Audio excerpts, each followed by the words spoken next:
Assalamualaikum warahmatullahi wabarakatuh. Kami dari kelompok 1 akan membahas tentang konsep dasar statistik pendidikan.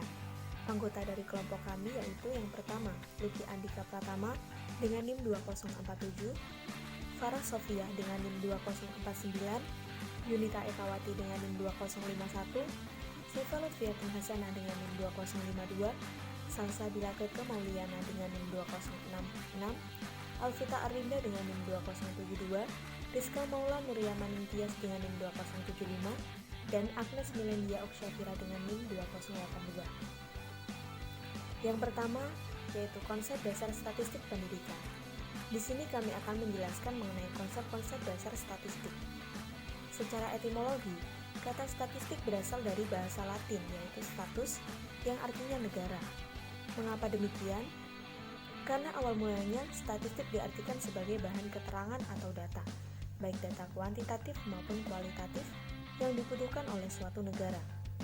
Dalam Kamus Besar Bahasa Indonesia atau KBBI, kata statistik diartikan sebagai ukuran yang diperoleh atau berasal dari sampel.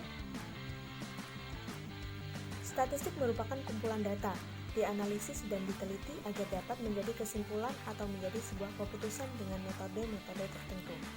Lantas, sebagai metode penelitian ilmiah, statistik memiliki 3 ciri khas yang utama, yaitu 1. Statistik bekerja dengan angka-angka.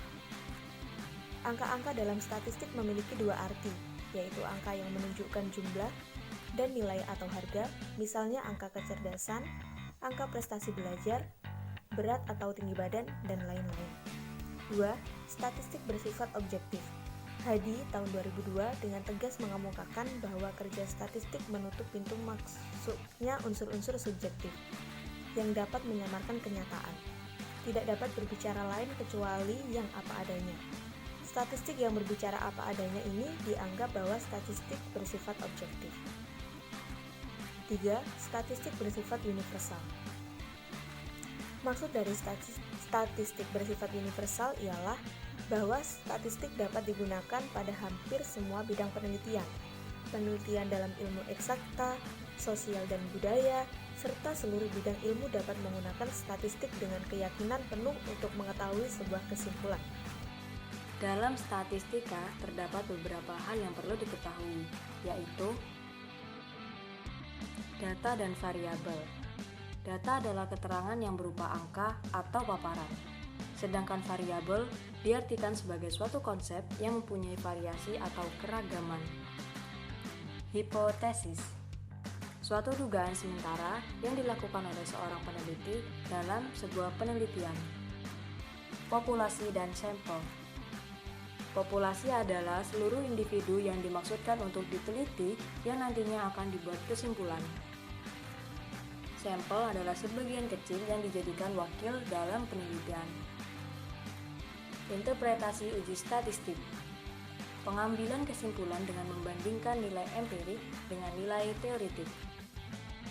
Fungsi statistik. Fungsi statistik menurut Murwani pada tahun 2006 ialah deskriptif, yaitu membuat data bermakna dengan penyajian data, tendensi sentral, dan tendensi penyebaran. Inferensial atau induktif, yaitu melakukan generalisasi dan uji hipotesis.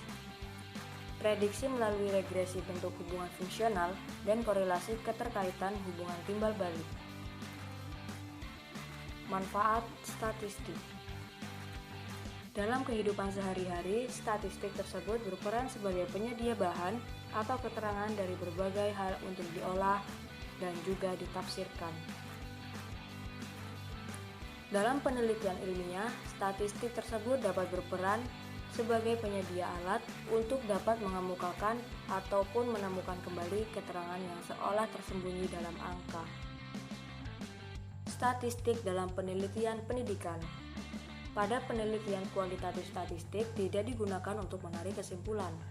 Sedangkan dalam penelitian kuantitatif statistik tidak dapat ditinggalkan, karena dimulai dari penentuan sampel penelitian hingga penarikan kesimpulan memerlukan statistik.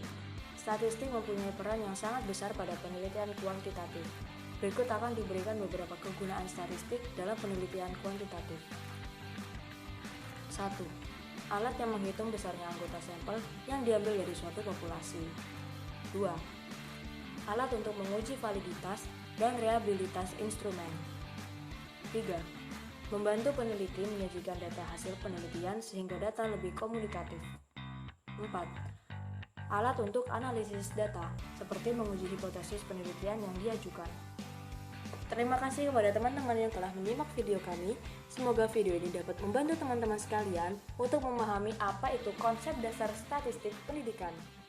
Wassalamualaikum.